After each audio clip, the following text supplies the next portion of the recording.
When the chow is tea, but the finna is gag, sis, I'm dead as a child. Girl. Hello very much, my name is Livia, and today we'll be talking about Ethel Cain's Punish music video. I'll start off with some basic facts about the music video, then I'll move on to my personal analysis, and then I'll conclude with my main takeaways and my motivations behind choosing this music video.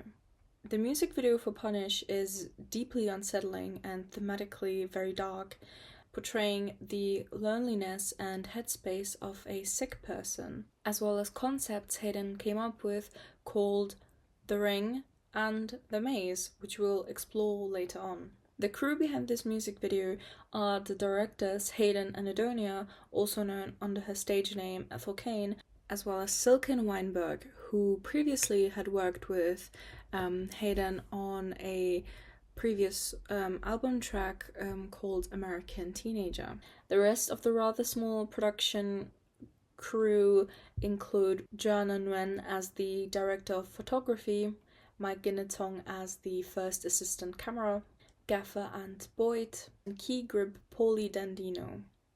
The music video was also edited by Hayden and Adonia herself. The music video for Punish was released November 1st, 2024, alongside the single of the same name. It came at a time with divides over cancel culture and music, as well as consumers of music wanting artists to be more political and being critical of musical artists not releasing many political songs anymore. Now, to understand the music video, one has to know what the song is even about. Punish is written from the perspective of a unreliable narrator, as Hayden mentioned on a now deleted Tumblr post. A pedophile who, after trying to assault a child, gets shot by the father and is exiled. In exile, he tries to punish himself to reproduce the pain he felt while getting shot. It talks about shame and how sick people try to justify their heinous acts. As Hayden herself mentioned in an article for Stereogum, I wonder how deep shame can run and how unforgivable an act could be that I may still justify it in some bent way to make carrying it more bearable. Would I tell myself it's not my fault and I couldn't help myself? Would anyone truly believe that? Would I? Unlike many music videos that focus on a victim-survivor narrative, Punish deliberately adopts the perspective of the perpetrator without endorsing it and without sensationalizing it. Now let's move on to the music video. First of all, you can see that it is shot in purely black and white, giving it a feeling of intimacy as well as some tension. In the first shot, we see Hayden in the center of a dark room, utilizing side lighting to increase the dramatic and dark effect.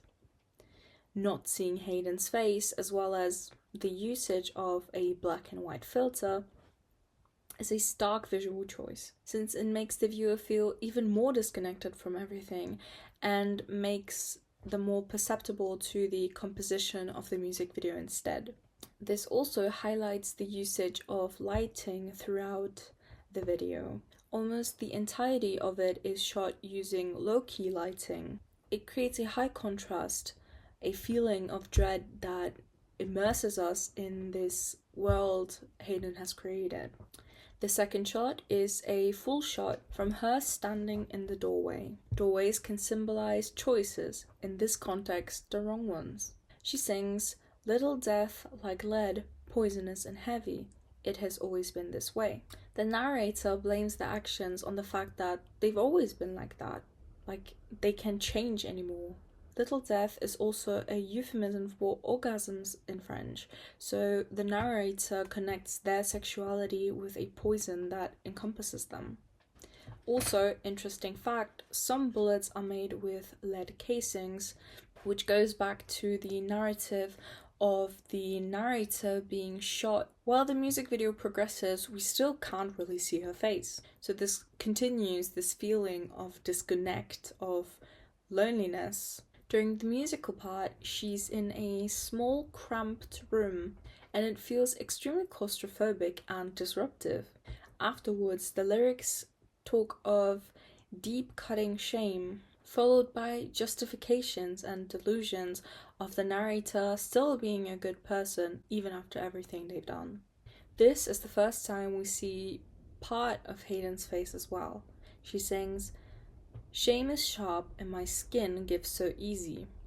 Yet the first time we fully see her face is during a swell in the music, and she says the lines, "Only God knows, only God would believe that I was an angel, but they made me leave," which continues to talk about one's delusions and justifications to battle one's shame. This is followed by a scene of her still sitting, but she starts touching her face as if she's feeling some kind of derealization, and a ring starts surrounding her. The ring is an intertextual concept made by Hayden herself, also seen in the cover of Punish on streaming platforms like Spotify or SoundCloud. And she also talked about it in her video, "The Ring, the Great Dark, and the Proximity to God." At first, she says she used this concept as a diagram of music and spectrum of frequency when listening to and creating songs. She then came up with the concept of rings in relation to people. She believes that everyone has a ring, and some even have dark rings, so depressing rings. But the concept is that rings are a way to ascend and meet God. She explains that we as humans live in the great dark, so a place of everyday uncertainty and anxiety.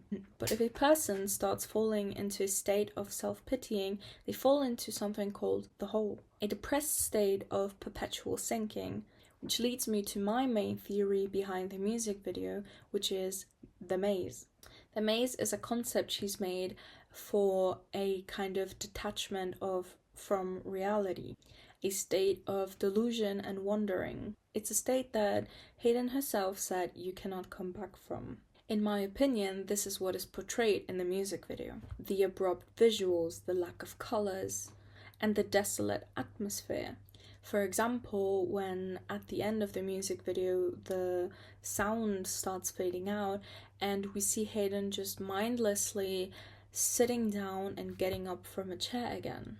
We as viewers are seeing a glimpse of the maze and of a person being in the maze, seeing the sick person's descent into delusion and their battle with reality and self-pity and wallowing while still trying to justify to themselves and justify to God. Now, one of the scenes that really stuck out to me is one from the end.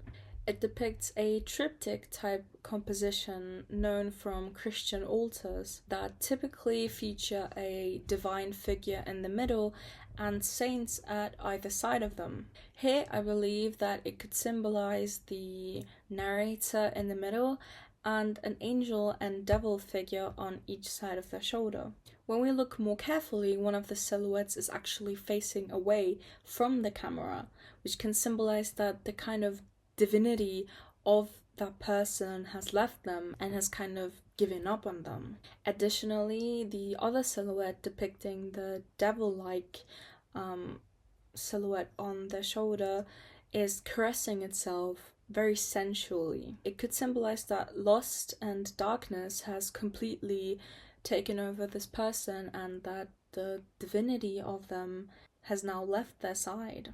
To conclude, I chose these elements because at first sight some of Hayden's choices may seem confusing to the viewers. Initial viewing might leave the audience uncertain, and apart from the desolate and extremely isolating atmosphere, you might not understand what is going on. But now you can understand these choices a little bit better.